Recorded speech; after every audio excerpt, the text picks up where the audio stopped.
ایسے شخص کے فون سے ہمیں اپنا آئی ڈی کارڈ نمبر بھیجیں جو آپ کو پھر ہمارا جو پیغام ہے وہ بھی پہنچا سکتا ہو. یہ نمبر 1. نمبر 2 یہ کہ جو میسیجز لوگوں کو آ رہے ہیں ان کو سمجھنے میں دشواری ہو رہی ہے. تو میں آپ کو یہ بتانا چاہتی ہوں کہ 3 قسم کے میسیج حکومت آپ کو بھیج رہی ہے.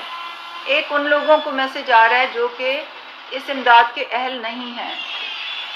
دوسری طرف ان لوگوں کو میسیج جا رہا ہے جن کی ابھی جانچ پڑتال ہو رہی ہے اور ان سے ہماری استدعا ہے کہ وہ دوسرے میسیج کا، دوسرے ایس ایم ایس کا، دوسرے پیغام کا انتظار کریں.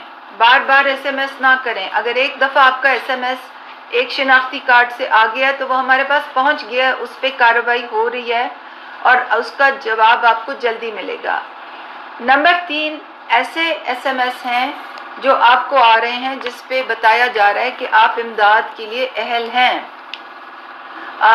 اور اگر آپ کو ایسا ایس ایم ایس آیا ہے کہ آپ خود اہل ہیں یا آپ کے والد اہل ہیں یا آپ کی والدہ اہل ہیں یا آپ کے شوہر اہل ہیں تو آپ دوسرے ایس ایم ایس کا انتظار کریں جس میں یہ لکھا ہوگا کہ آپ نے اپنی رقم کب وصول کرنی ہے، کس تاریخ کو وصول کرنی ہے. کیونکہ جب ہم آپ کو ایس ایم ایس کرتے ہیں کہ آپ رقم کے حقدار ہیں تو اس کے ساتھ یہ بھی لکھا جاتا ہے کہ آپ تاریخ کا انتظار کریں.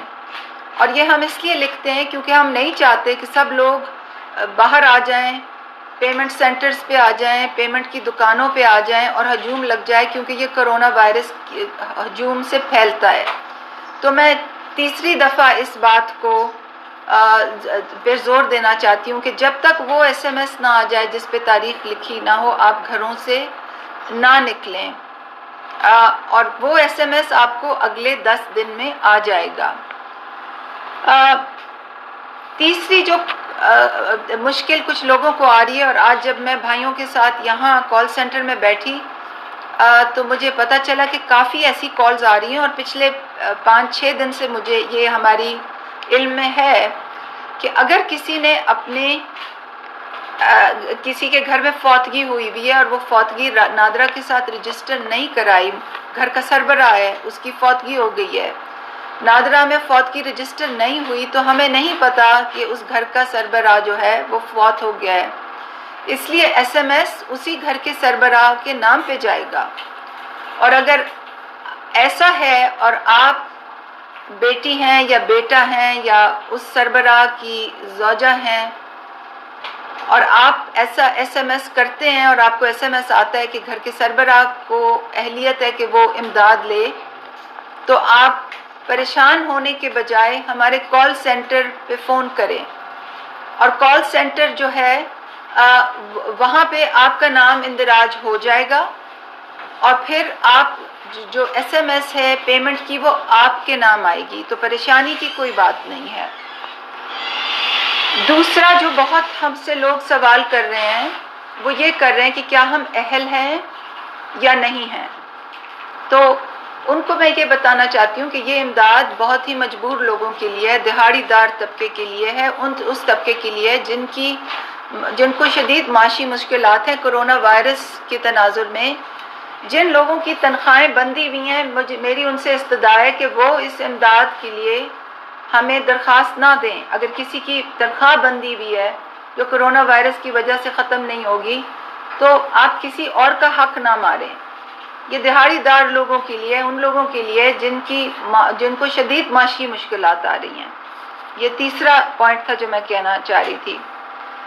اب میں کچھ چیزوں کی بات کرنا چاہ رہی ہوں جو کہ ہمیں 4 دن کا تجربہ ہوا ہے.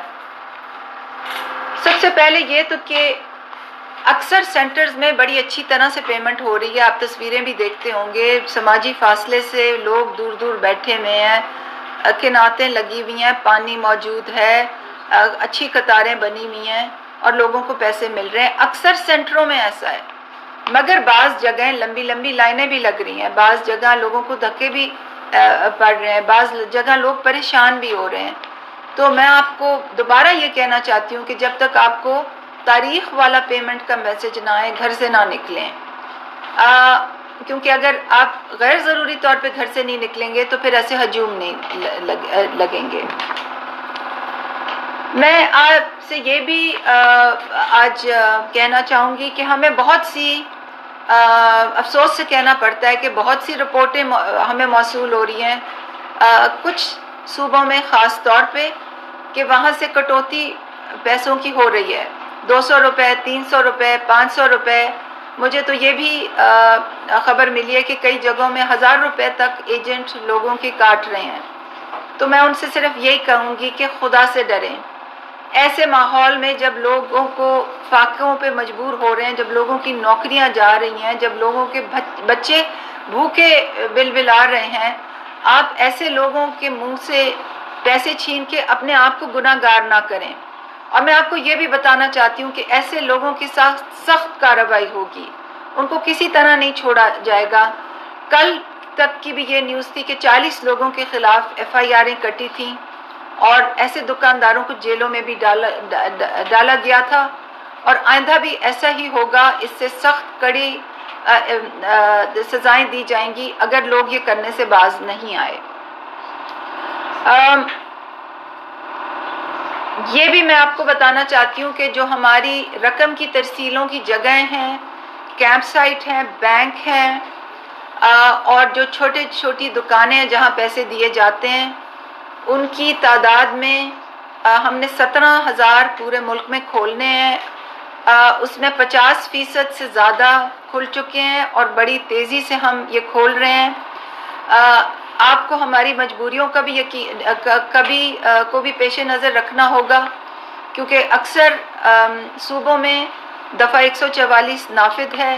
ہمیں ان جگہوں کو کھلوانے میں مشکلات پیش آ رہی ہیں، اور ہم آہستہ آہستہ صوبائی حکومتوں کے ساتھ مل کے یہ جگہیں کھلوا رہے ہیں، بینکس کو کھلوا رہے ہیں. ہم نے ہفتے کو بھی کام کیا ہے، اتوار کو بھی کام کیا، آج بھی اتوار ہے، آج کے دن بھی کام کر رہے ہیں.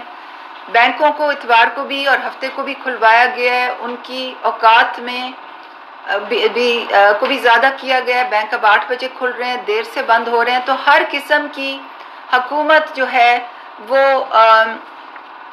انتظام کر رہی ہے کہ آپ لوگوں کو جلدی سے جلدی آپ کی معاونت کی جائے.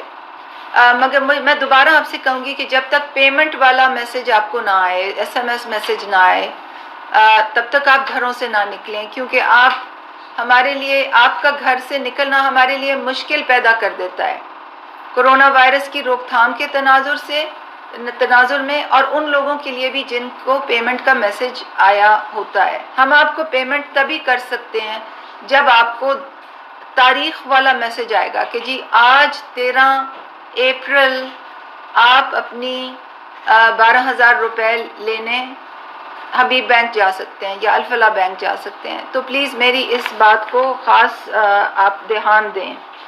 آخر میں آپ کو یہ کہنا چاہوں گی کہ اس مشکل وقت میں